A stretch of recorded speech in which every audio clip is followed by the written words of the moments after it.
রাম মন্দির শুধুই কি ধর্মের প্রতীক? একেবারেই নয়। কারণ জানেন, কারণ এই একটা মন্দির বদলে দিচ্ছে গোটা ভারতের অর্থনীতি। কিভাবে বদলে দিচ্ছে সেটা ভাবলেও সত্যি অবাক হতে হয় আজকের দিনে দাঁড়িয়ে। আপনার কতটা আইডিয়া রয়েছে যে অযোধ্যার আগের জীবনযাপন, অযোধ্যার আগের অবস্থা ঠিক কেমন ছিল? সেখানকার মানুষের জীবনযাত্রা, জীবিকা, চিন্তাধারা মাত্র 5টা বছরে কিন্তু 10 থেকে সোজা 100 গিয়ে হিট করেছে। যোগী আদিত্যনাথ তিনি টার্গেট করেছেন উত্তরপ্রদেশে 1 ট্রিলিয়নের অর্থনীতি। পারবেন তিনি? হিন্দু ধর্ম যে শুধু একটা ধর্ম নয়, একটা গোটা জীবনধারা, তার কিন্তু এটাই বড় প্রমাণ। কয়েক যুগ ধরে যেখানে শুধুমাত্র বিতর্ক ছিল, কন্ট্রোভার্সি ছিল, দর্শক বন্ধুরা ভাবতে পারছেন আজ সেখানেই উৎসবের আমেজ। 5টা বছর আগেও সত্যি কি মানুষ এমনটা ভেবেছিল? হয়তো মানুষের বিশ্বাস ছিল নরেন্দ্র মোদী পারবেন বা করে দেখাবেন। 22শে জানুয়ারি উদ্বোধন হচ্ছে ভারতের সব থেকে বড় রাম মন্দির। আপনি কবে যাচ্ছেন রামলালার দর্শন করতে? হিন্দুদের এক অংশের প্রধান দেবতা রামলালা, আর তারই এই ভব্য মন্দির। শুধুই কি এইটুকুই পরিচয় অযোধ্যার রাম মন্দিরের? না, একেবারেই যে তা নয়।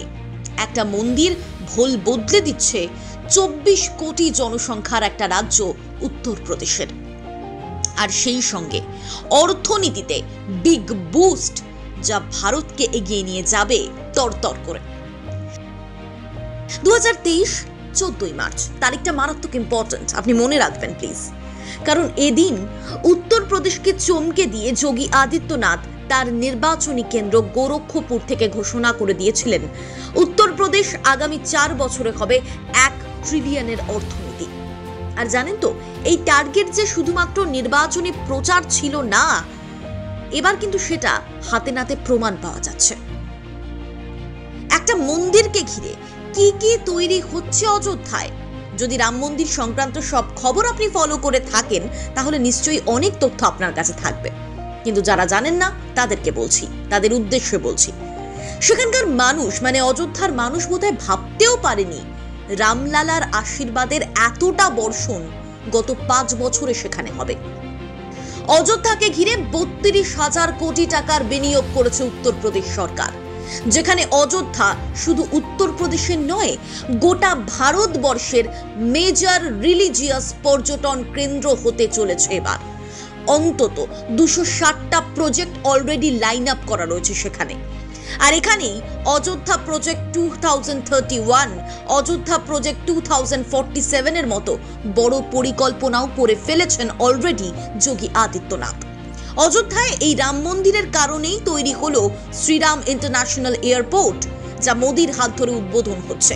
রামের সব থেকে উচ্চতম স্ট্যাচু, এছাড়াও ডিজনিল্যান্ডের মতোই রামলালার জীবনের নানান ঘটনাকে নিয়ে তৈরি হচ্ছে একটা থিম পার্ক। ধরে নেওয়া যায় রাম মন্দির উদ্বোধনের পর প্রতি বছর অন্তত 2 কোটি পর্যটক আসবেন অযোধ্যায়, আর তাদের থাকা খাওয়ার জন্য এবার তৈরি হচ্ছে বড় বড় হোটেল সেখানে।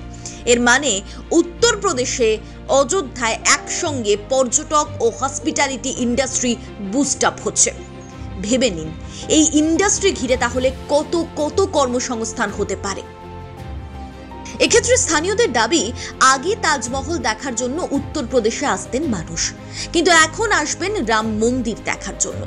জানা যায় এর আজ থেকে 10টা বছর আগেও অযোধ্যার অবস্থা কিন্তু মারাত্মক করুণ ছিল।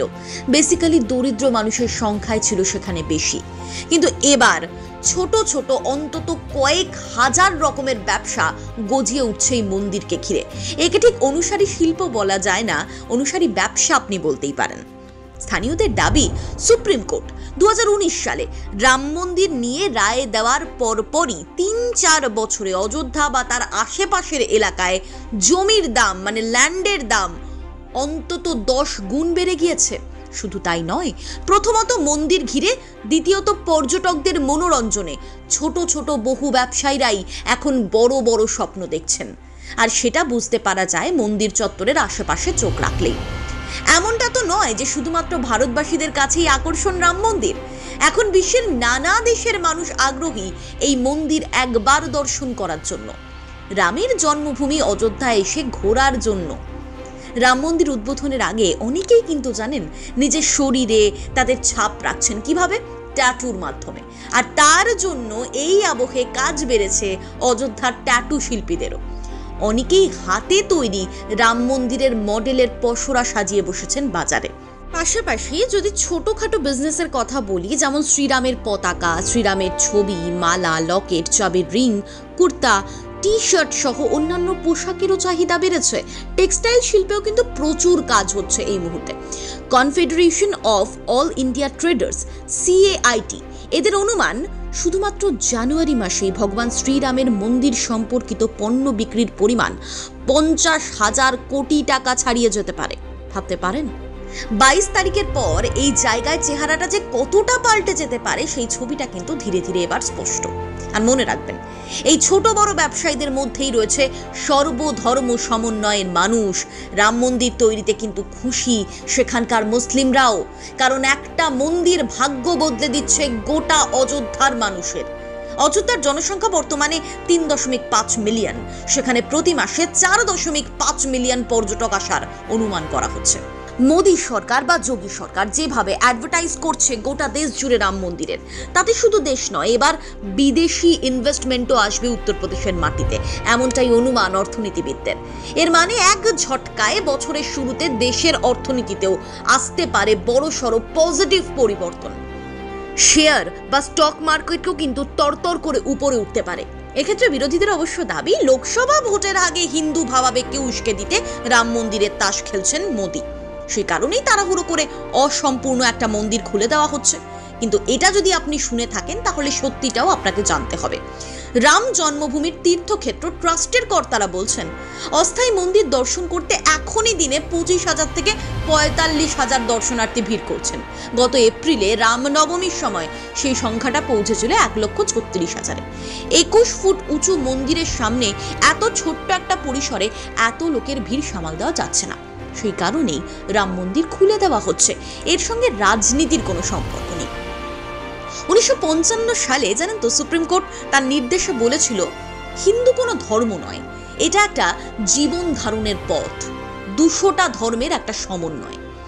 এমনকি RSS প্রধান মোহন ভাগবত বলেছিলেন হিন্দু ধর্ম জীবন ধারণেরই পথ। একই কথা বারবার নরেন্দ্র মোদীর মুখেও শোনা যায়। আর দেখুন না, সেই একটা ধর্মই তো বদলে দিচ্ছে গোটা অযোধ্যার চেহারা, উত্তরপ্রদেশের চেহারা, বা বলতেই পারি ভারতের চেহারা। ব্যুরো রিপোর্ট, প্রথম কলকাতা।